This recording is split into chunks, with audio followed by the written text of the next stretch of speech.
Yeah, yeah, yeah. So anyway, and I have to say that we're pretty happy following this Sunday night event. That was quite a thing. My voice doesn't have all of its recovery back, so I have my fisherman's friend in my pocket so that I'll be able to speak with you for this next hour or so. So we'll spend about maybe an hour and 15 minutes, depending on how many questions you have or how engaged you are in this conversation. We'll have a little fun. Let's start out with a little trivia to begin with, and then we'll move into bios. Has anybody seen this before? Dave, did you see it? I saw this, yeah. So you can't answer. You're disqualified from this. So we have two sets of trivia questions, and it's kind of an open form. If you can answer either one of these two sets, so this slide or the next one, there's a signed book in it for you. And I have to tell you, I've done this talk now maybe 90 times. Something like 12,000 sailors have seen these pictures, and nobody's ever gotten either one of these answers correct. It's been amazing. But there's a real point for them being here. I'll give you two hints on both slides. The first is, and this is a part of the world where this one actually might be answerable. Yep, exactly. It's a cat boat, right? So, but this is a specific boat, and what I'm looking for is this boat's name and why this specific boat and this name, this boat of this name are important. So it's not just a question of the type of boat it is. I'm looking for the name, and when we get. Does anybody have any idea what it is? I don't know, but there's a hair shop next to it. Yep, very good. Yep, that's very good. So go down that road in thinking for a little while and see if you can kind of have it come forward, because you're on the right track. All right. Gil Smith, Crosby. I don't know. Does anybody have any thoughts? All right. Well, I'll answer that one. Let me give you. Fish, isn't it? Nope, it's not. And actually, it's the name of the boat. It might click with you on the name, and I'll give you that hint here. Let's do trivia question set number 2. A couple of guys, and the questions are: who are these men, and why are they important? Does anybody have any idea who these two guys are, and why they might be important? And this is central to the message I'm going to try to deliver today. I'll give you a couple hints here. First is the year, 1948. There's another hint that's on the guy's. Harvard, yeah, he's a Harvard man. Never really could understand why the place was so popular given their awful logo design. So does anybody have any idea here? Any guesses? All right. Well, we'll come back to these. We'll leave them towards the end, and I'll make a point with them as we talk as we move forward. So I wrote a book in October. It came out in October of 2009. It's gotten a whole bunch of kind of buzz in the sailing world among the internet discussion forums and all of the magazines, and it's been a lot of fun and quite gratifying to go talk about it at yacht clubs and sailing centers and sailing organizations all over the world for the last about year and a half. In France, I was in Bermuda 2 weeks ago, which was pretty cool, at the Royal Bermuda Yacht Club, standing in front of the Queen's picture. That was really pretty amazing. So it's been neat. And what I'm going to do here today is talk a little bit about the book. The book is you'll see what it does. It explains that sailing is one of those things that fewer and fewer of us are doing, and it talks about why. And then I'd like to share some thoughts about that and some ideas that might be interesting to you in terms of how you might share this activity. It seems like it might be pretty important to you given the fact that you came up tonight in this cold weather to come talk about this.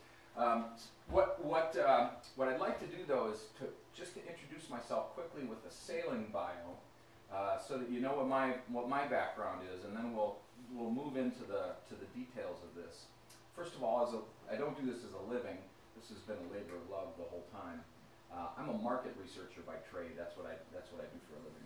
I gather data about customers and markets for customers for things like our research and development and mergers. But I'm a sailor, and I have been forever recreationally, as long as I can remember. And back in my town, Milwaukee, I'm the guy that gets called on from the sailing center or the club where I'm on, I volunteer as a board member because I've got this market research background. They always come over to me and say, hey, we're trying to figure out how we can get new members down here. Would you go out and go poll the community and figure out what we ought to be saying so that we can market this place? So I've been doing that, thinking about sailing development for many years on the side as kind of a pro bono thing. So that's kind of why the book came up, but it's not really the reason. Let me start by telling you that my dad didn't sail. I didn't learn sailing as a kid. He was a fisherman. That's what we would do recreationally on Saturday mornings. So we would go up to Port Washington. There's a Port Washington, Wisconsin. It's about 30 miles north of Milwaukee. And we'd stand on the end of the pier head and we'd cast for browns and some other kind of old stocked fish. And sailboats and powerboaters would be heading out the gap between us and the lighthouse, and he'd say, those guys are nuts. They're all going to die when the storm comes through. Lake Michigan is one of those hellish places, terrible places where the squall lines are unannounced and it kills everybody. So I, grew up thinking that sailing was something completely off limits, only for nutcases. Except for one summer they sent me to a Y camp, a summer camp. It was a general purpose place with a tiny little lake. And on the lake, you could take skills. So you could take rowboating and canoeing and crafts and climbing trees. And sailing was one of the skills. And so we had a couple of old Melgus, 50s era Melgus Sea Scows, wooden boats. We had a couple of Penguins. We had a couple of X-boats. I don't know if you remember X-boats. They were kind of a shrunk down Lightning kind of thing. And then we had a fleet of Scorpions. Anybody remember Scorpions? Scorpions were a sunfish knockoff that was sold by Sears and Roebuck for about a year and a half. They all sunk, so they quit selling them. So you can't really find any more of them anymore. They were terrible boats. And they would keep them on moorings at camp, and the kids would have to go out and raise them again in order to go sailing. Anyway, so maybe age 8 or 9, we would climb on a Sea Scow, which was meant for 3 adults to sail it, right? We would line up 9 or 10 8 or 9-year-old kids and a camp counselor on a Sea Scow in maybe 18 knots of breeze on a lake that was only a quarter mile across. And we go shooting across the lake, and it was way too cluttered in the cockpit to tack the thing. So what we'd have to do is capsize and then swim the bow of the boat around and then right it again and then go sailing across. So we would swim for about, maybe 45 minutes and sail for about 14 seconds. So anyway, that was my early experience. And it was formative. And so I spent many years at this summer camp and ultimately taught some sailing lessons there. But then kind of forgot about it, and after college I came back to Milwaukee and met a girl, and then walked into a yacht club pre-kid or pre-kids before we had kids, and found my way on a Solon in the late 70s, early 80s. Now, Buddy Melgus had gone to the Olympics in '72 and come back with a gold medal on the Solon, so he was only 20 miles away in Lake Geneva.